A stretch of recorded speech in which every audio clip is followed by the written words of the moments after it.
बार फिर से हमारे YouTube channel SB success point पर आपका स्वागत है। देखिए फ्रेंड, लास्ट वीडियो में हम लोग चर्चा कर रहे थे, जो अपने टॉपिक चल रहा था चैप्टर नंबर 6 है विद्युत परिपथ इलेक्ट्रिक सर्किट, उसके बारे में हम लोग चर्चा कर रहे थे। और उसमें हम लोगों ने पढ़ा था लास्ट में व्हाइट स्टोन सेतु की बात अपन ने कर ली थी। तो आज का टॉपिक अपना मीटर सेतु के बारे में अपन चर्चा करते हैं। देखिए स्टूडेंट, ये वीडियो है या ये चैप्टर अपने लिए ये अपने प्रैक्टिकल के बेस पे बहुत अच्छा है। ठीक है, प्रैक्टिकल के बेस पे करेंगे और भी अच्छे से बातें समझ में आती हैं अपने। तो प्रैक्टिकली रूप से बोर्ड के एग्जाम में है, यही चैप्टर ज्यादा काम में आने वाला है। ठीक है, तो बात करते हैं अपन मीटर सेतु के बारे में या मीटर ब्रिज के बारे में।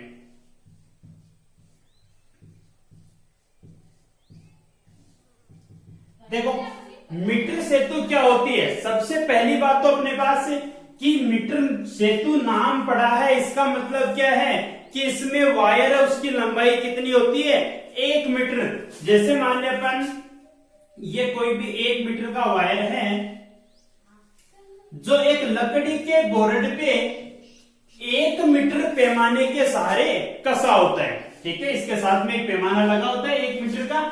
ठीक है, जिसकी सहायता से अपन क्या करते हैं, इस पर संतुलित लंबाई का मान उस पैमाने की सहायता से अपन ज्ञात करते हैं। ठीक है, इसके दोनों टर्मिनल पे ए और सी टर्मिनल पे तांबे की एल आकार की चौड़ी पत्तियां लगी होती हैं।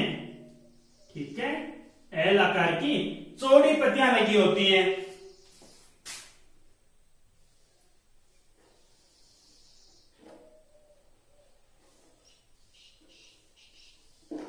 ठीक है, जिसपे भी ये टर्मिनल विद्यमान है। ठीक है, इन दोनों पत्तियों के बीच में भी एक आयताकार तांबे की पत्ती लगी होती है। तीसरी पत्ती होती है वो किस अकॉर्डिंग लगी होती है, इस अकॉर्डिंग जिसपे भी 3 टर्मिनल विद्यमान होते हैं। यानी पहली बात तो ये कि तीनों पत्तियां लगी, उस पे टर्मिनल कितने कितने हैं, 3 टर्मिनल है अपने पास। ठीक है, अब इसको देखो परिपथ से संयोजित करते हैं बैटरी से। ये अपन ने बैटरी से संयोजित कर दिया और साथ में ये लगा दी, कोई भी कुंजी लगा दी।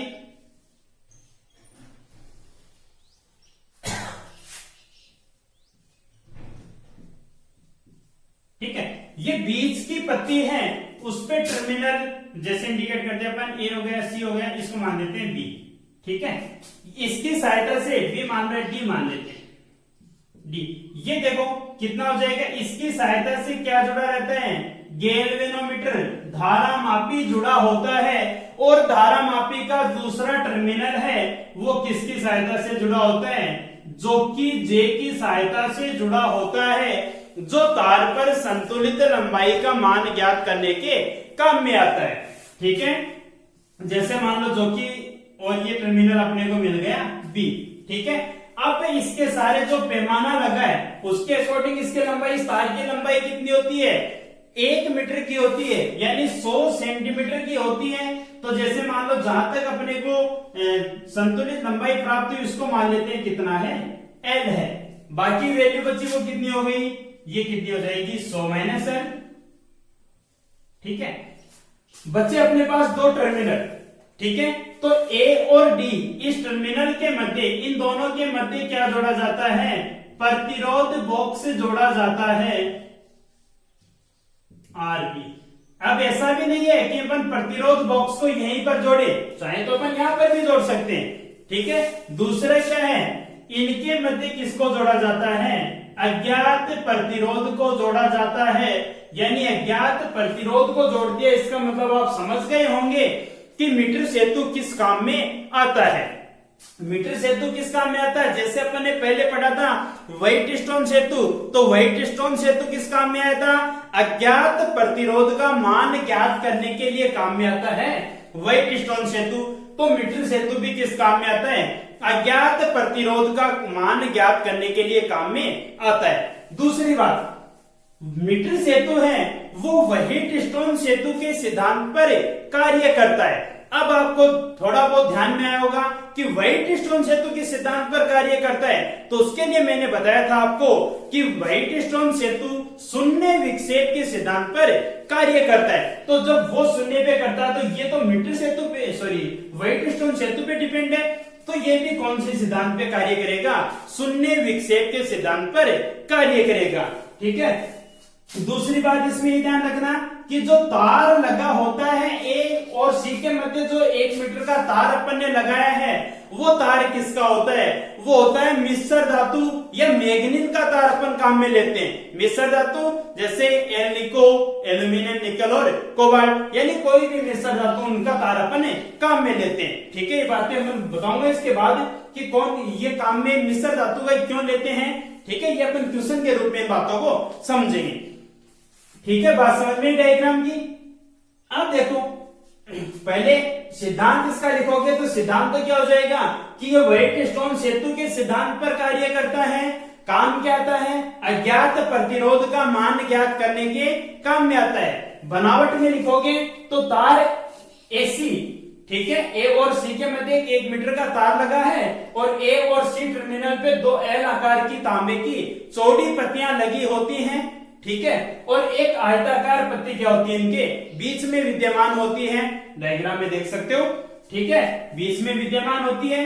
अब दोनों इन टर्मिनलों के मध्य क्या है, प्रतिरोध बॉक्स संयोजित है और इन टर्मिनलों के मध्य क्या है, अज्ञात प्रतिरोध संयोजित है। और जो बीच की पत्ती है उसके टर्मिनल से धारा मापी को संयोजित कर दूसरा सिरा किससे जुड़ा है, जो कि जे से जुड़ा है, जो कि इस तार पर घूमने के लिए स्वतंत्र होती है, जो कि को अपन विसर्पी कुंजी कहते हैं।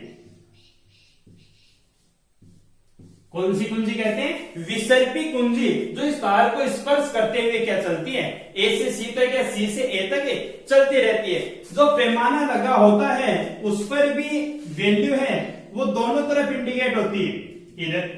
इधर से भी लिखी होती है और एक नीचे भी वैल्यू होती है, यानी दोनों तरफ। यदि आप ए से सी की तरफ चल रहे हो तो एक मान काम में आ जाएगा और सी से ए की तरफ चल रहे हो तो दूसरी वैल्यू काम में आ जाएगी। ठीक है, अब देखो इसके लिए कि अज्ञात प्रतिरोध का मान कितना होगा।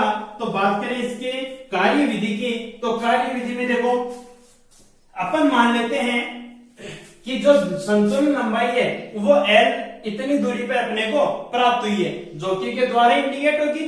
ठीक है, बाकी वैल्यू बची कौन सी है, 100 माइनस एल हो गई। अब मान लेते हैं कि कोई भी एकांक लंबाई का प्रतिरोध है, वो कितना मान लेते हैं, कोई भी नई वैल्यू दे दो, जैसे मान लेते हैं आर डैश है एकांक लंबाई का, कि तार की इतनी सी लंबाई हो तो उसका मान लिया आर डैश है, तो टोटल जितनी भी लंबाई होगी उसे मल्टीप्लाई कर देंगे।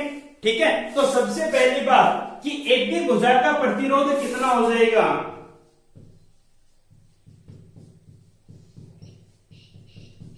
एपी भुजा का प्रतिरोध R1 कितना हो जाएगा, देखो L लंबाई है और एकांक लंबाई का कितना है R डैश, तो कितना हो गया R डैश है। ठीक है, दूसरा कौन सा है, BC भुजा का प्रतिरोध,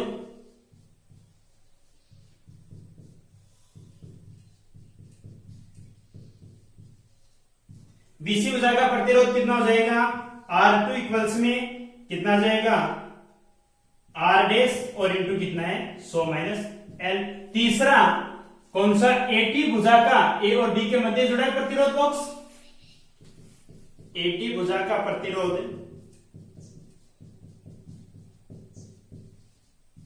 R3, वो कितना हो जाएगा R डैश, सॉरी R3 दे रखा प्रतिरोध बॉक्स, कोई भी प्रतिरोध इसमें से हटाएंगे अपन। देखो कार्य विधि पढ़ने से पहले थोड़ी सी बात और बता दूं आपको कि ये संतुलित लंबाई अपन कब प्राप्त करते हैं। जैसे मान लो शुरुआत में अपन काम में लेंगे कि इस जोकी को ए टर्मिनल पे स्पर्श करें सी पे, आपको पता है इसका सिद्धांत क्या है, ये शून्य विक्षेप सिद्धांत पर कार्य करता है। जैसे मान लो ये धारामापी है, ठीक है, धारामापी यही होता है।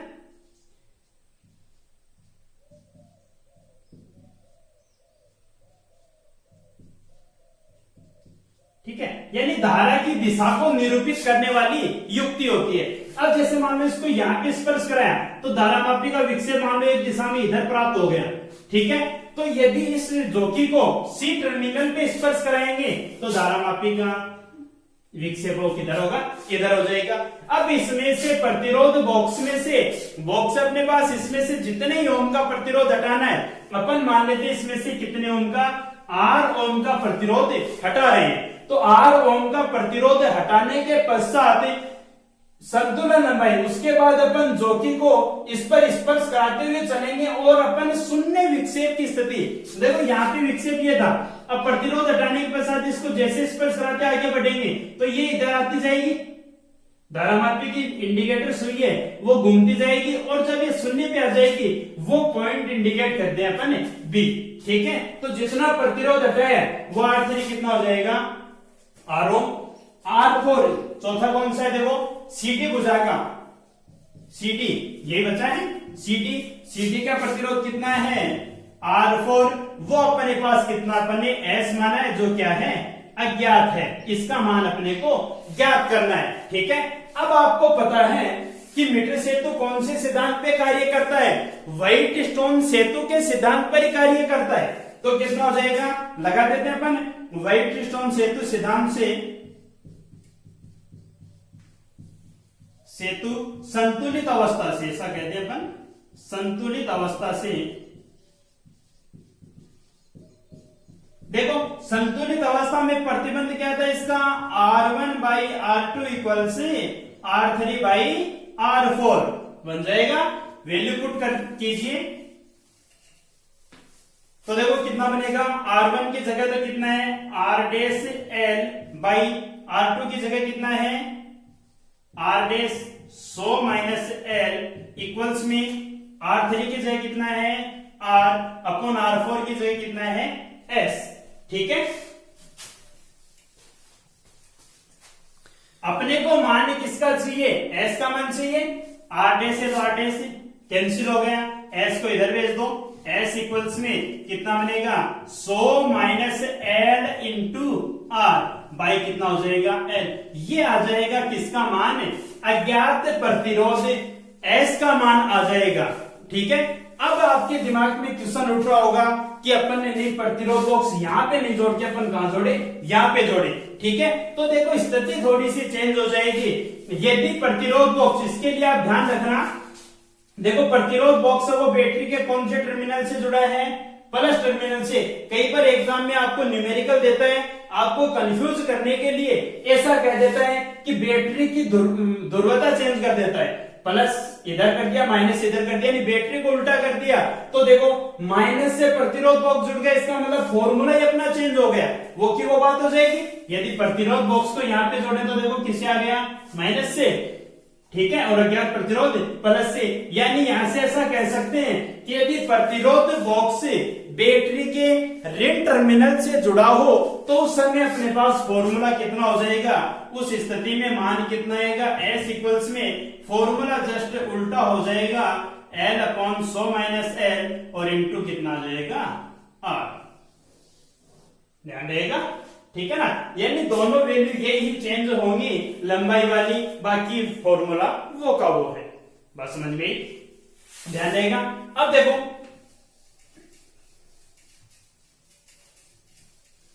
इसके लिए अपन छोटी छोटी 2-3 बातें अपन जाना। देखो सबसे पहली बात तो अपने पास ये है कि इसमें अपन तांबे की चौड़ी पत्तियों का उपयोग क्यों करते हैं।